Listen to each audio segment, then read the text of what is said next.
Barata? Não, que não tem esse negócio de barata, tá bom?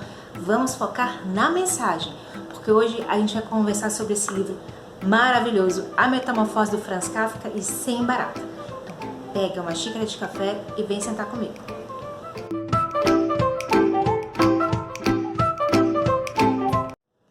Inclusive, quando o livro foi publicado em 1915, Kafka detestava que os ilustradores desenhassem uma barata na capa, no conteúdo do livro, porque ele queria que as pessoas, ao lessem, interpretassem o inseto que elas mais odiassem. Ele não queria que fosse direcionado, porque no final das contas tem uma simbologia e tem uma metáfora. A palavra no alemão significa bicho de 6 patas.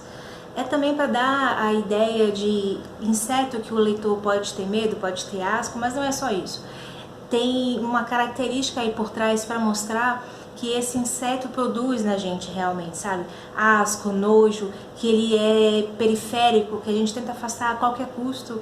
E aí a gente vai desenvolvendo essa ideia, dessa lembrança do realmente o que é um inseto nojento pra gente. E há uma razão na história para tudo isso. A Metamorfose, ele é um livro pessimista, mas também ele é muito real. Ele vai mostrar até que momento da vida uma pessoa tem utilidade, tem serventia, ela é respeitada no meio em que ela vive, para até quando ela serve a existência dela ali naquele meio. Entender isso é entender um pouco do próprio autor, do Franz Kafka, nascido em Praga, que era do Império Austro-Húngaro. Sua cidade natal era dividida em 3 grupos: os alemães, que comandavam a cidade, os judeus, que tinham acesso à cultura, e os tchecos, que era a base ali da sociedade. No final, Kafka era um judeu de cidadania austro-húngara, nascido em território tcheco, que se expressava em alemão. Ele se sentia estranho, como ele mesmo disse, um convidado no planeta. Vivia numa briga interna entre advogado, burocrata e escritor. A sociedade exigia que o homem tivesse um bom emprego, um bom salário, que levasse dinheiro para dentro de casa, mas não era isso que incentivava, que preocupava, que fazia Kafka querer viver. Na verdade, tudo que ele queria era escrever. Eu li por essa edição da Biblioteca Folha e eu vou ler um trecho que fala sobre Kafka aqui nessa parte. Kafka tem sido considerado o maior criador de símbolos deste século final de milênio. Suas fábulas modernas refletem angústias essenciais do ser humano. O absurdo das burocracias, o peso das convenções fazem que a realidade cotidiana se torne um grande pesadelo. A continuação de um mundo que está dormindo no mundo que está acordado. E aqui a gente faz uma análise do antes e depois do Gregor Samsa, que é o personagem principal desse livro. Mas aí você me pergunta, Amanda, antes e depois de quê? De acordar. Eu vou ler para você o primeiro trecho, que é o clímax, que o livro já começa nesse clímax maravilhoso. Veja só. Quando certa manhã Gregor Samsa despertou, depois de um sono intranquilo, achou-se em sua cama convertido em um monstruoso inseto.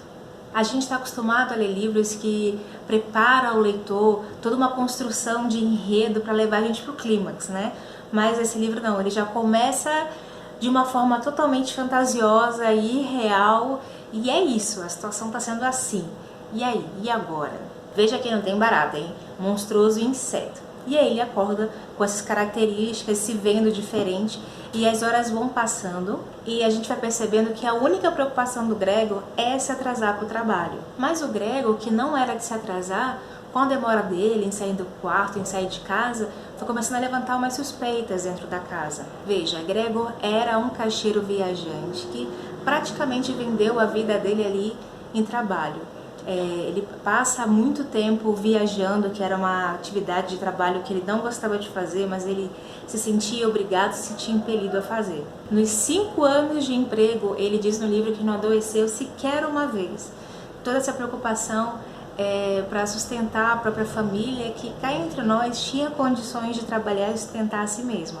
Aqui na minha edição, na página 8, ele faz um resumo de como ele se sente. Olha só, meu Deus! Quão trabalhosa é a profissão que escolhi. Um dia sim, outro também é viagem. A preocupação dos negócios é muito maior quando se trabalha fora do que quando se trabalha no escritório. E não falemos desta praga das viagens, cuidar das conexões, dos trens, a comida ruim, irregular, relações que mudam sempre, que não duram nunca, que não chegam nunca a ser verdadeiramente cordiais e nas quais o coração nunca pode ter participação. Ao diabo tudo isso. Mas por que ter uma vida tão árdua assim? Em seguida, na continuação do livro, o próprio Gregor fala que se não fosse pelos pais dele, que se não fosse pela família, ele já tinha pedido demissão. E aqui a gente corta para fazer aí uma comparação dos olhares do Gregor para a família e da família para com o Gregor, e vamos se imaginar vendo aquela cena de se desenrolar. Você está vendo um homem que foi dormir, um homem comum, um homem qualquer que mora com a família, um homem comum. E você percebe que durante a noite ele tem alguns pesadelos, e quando ele acorda, você o vê não mais como um homem, mas como um inseto monstruoso. Qual é a sua reação? Você grita, você sai correndo, você chama a polícia, você chama a defesa civil, órgãos públicos, você chama o SAMU, o que você faz? Você faz qualquer coisa? Ou você continua tendo uma vida ali normal, estranhando ali uma coisinha ou outra, mais normal? É aqui que a gente vê o contraste e vê o que realmente importa para a família do Gregor, com base em como a família lida com toda essa situação. O chocante da história, pelo menos para mim, não é nem o fato dele simplesmente, assim do nada, ter se transformado num monstruoso inseto, sabe? O chocante para mim mesmo é ver como a família olha para aquela pessoa transformada e lida com aquilo tudo, porque no final das contas fica aquele peso, aquele desconforto, como se tudo que aconteceu fosse culpa do Gregor.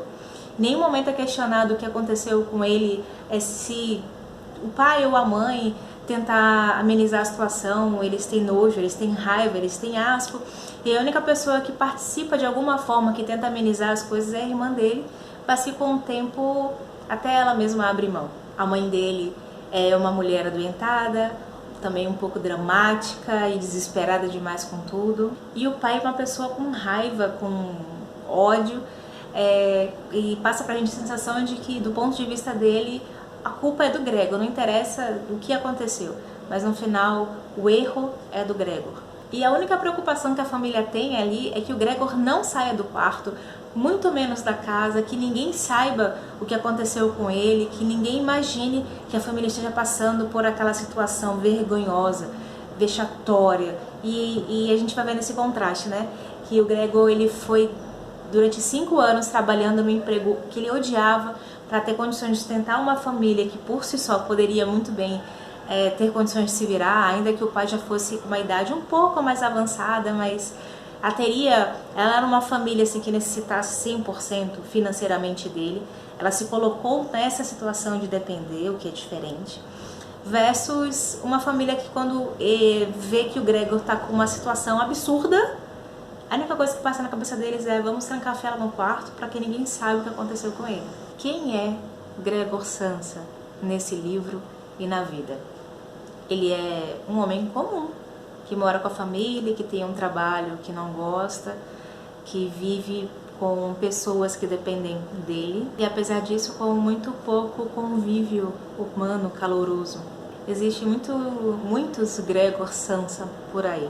Independente do inseto que você pense, a questão é se de alguma forma, mesmo que aos poucos, nos tornamos como ele, inúteis, quando não atendemos mais às necessidades que as pessoas colocaram sobre nós.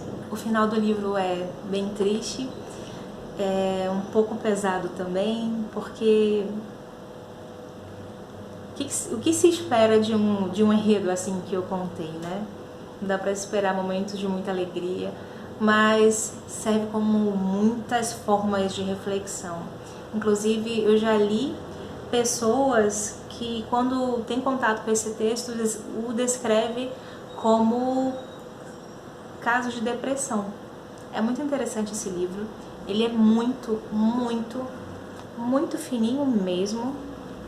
Essa minha edição aqui tem 89 folhas, não tem nem 100 folhas, dá pra você ler assim num dia. É um livro de um dia, mas com conteúdo que vai te fazer pensar por muito tempo. Obrigada a você aí que ficou até o final, eu espero que tenha gostado muito. Eu vou adorar ouvir seus comentários aqui embaixo. Se você ainda não está me acompanhando, já se inscreve no canal, aperta lá o sininho para receber as minhas notificações. E eu espero te ver por aqui no próximo vídeo. Beijo e muito obrigada. No final, Kafka era um judeu de cidadania